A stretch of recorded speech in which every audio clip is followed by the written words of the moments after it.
house completely decorated for Halloween, I realized it was time to get back into the 10 weeks to clean for Thanksgiving. And we are still on week 7. We are working in our front entryway and my meal prep closet. But I'm going to be honest, my office has turned into a catch-all for the entire house. And since this is where I spend a lot of time getting work done, I took a morning to, 1, decorate it for Halloween, and 2, clean up. I just needed to get my floor piles repiled. This is not a perfect solution. I have so much paperwork coming into my office every single week for all the things that I am managing right now that I'm getting grossly overwhelmed by paper. So I have found that, especially on this morning, I just needed to reorganize some piles. Not everything is going to get put into its official home. So I took the morning to do that before everybody woke up. Or I am an early riser. I tend to wake up around 5 o'clock. I get up, I enjoy my coffee, and I either do a little bit of relaxing where I'll just maybe watch a show and drink my coffee, or I just get to work. So this is a day that I chose to get to work. I am trying to figure out a good routine that I want to have established for myself for every morning, but I'm not there yet. So for now, we wake up, we get coffee, and the rest is up in the air. So I am working in the front entry closet. It turns out Summer Alley was super thoughtful and did not put any of the winter clothing away. I just left it in there all summer long. Usually I will rotate my winter clothes and put them down in storage, and I just didn't. This has been a very strange year for me, and I'm just rolling with the punches day in and day out. I look at it as I was just trying to help out week 7 Alley by having them all in there. So what I am going to say is you can go back to when I originally cleaned out this closet. It took me it took me several sessions of the 15 minutes a day of decluttering, and it is getting easier and easier every time. I've found, because I usually do this seasonally, not that I did it seasonally this summer, because I do this now seasonally, it's just so much easier. There's things you can spot. I didn't wear it. I can throw it away, or I can donate it. Moving things that don't belong in there. It just gets easier and easier. So that's the only thing that I really have to boast about in this front entry closet. It went really quick. I got everything cleaned out. I got everything sorted, moved hats and mittens down so we have access to them, because shortly after this was filmed, we did get our first snow of the year, and we needed all of that winter stuff. And of course, nothing fit my son, so we had to restock all of his things. But luckily, my husband and I, most everything still fits us. So we're, like I said, Summer Alley was just thinking of week 7 Alley.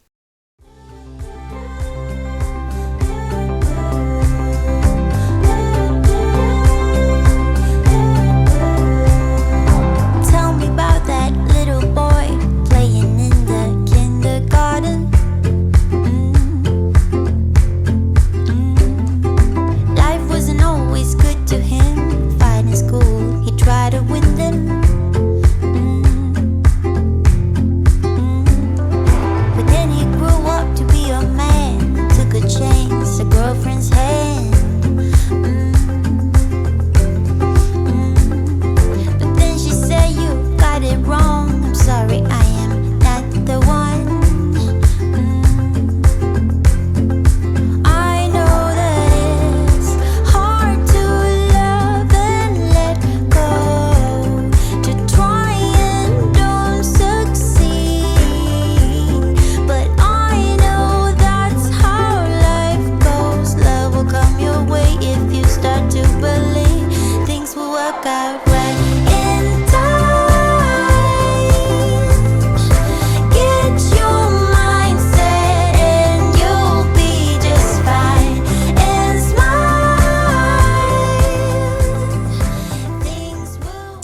is time to move on to a space that stresses me out, and that is our meal prep closet.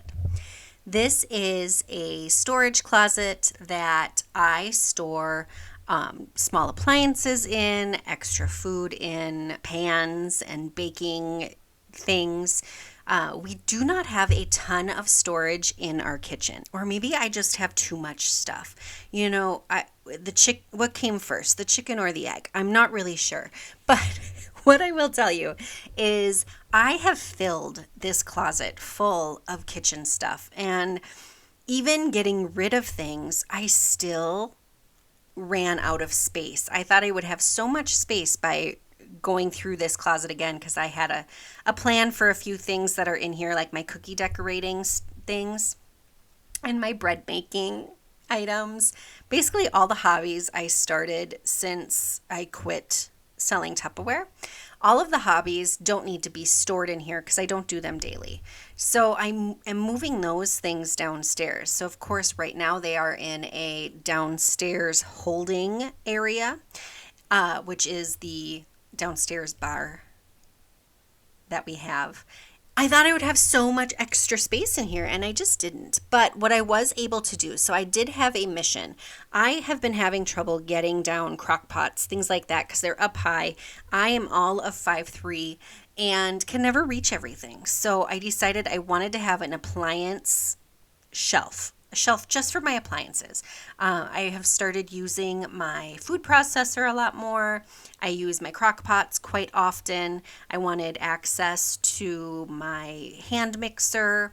I wanted to put the KitchenAid mixer that it usually sits on our counter. I wanted to put that in here. So I really wanted an appliance shelf. So that was my main focus, is making enough space to move all the appliances to one shelf that I can reach and have access to whenever I need. And that is what I accomplished. Now, a few things. I still have some things I need to get done in this closet. Namely, I'm going to have to still go through all of these spices. I did do a temporary move and shuffle, and as I was doing some planning of coming up for the holidays, what I am going to do with my spices is I'm actually going to get some stickers that I can put on all the spices so that when I use the spice, I'm going to take the sticker off. Then when I need to go, this is a working idea. Then when I need to go and clean out my spices, so maybe in come summertime when I rotate through this space again, I can look at all of the items that still have stickers on them and I can get rid of them. Because I don't go through my spices all that often. So this is what I know of spices. And if you have a different opinion or you know a different fact, go ahead and share it.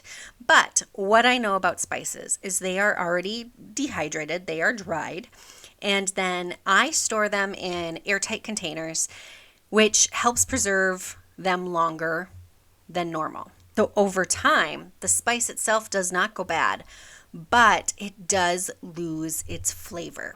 Now, I have a plethora of spices because I would do meal prep parties when I sold Tupperware, which meant I would buy bulk spices to be able to make the recipes that we would make.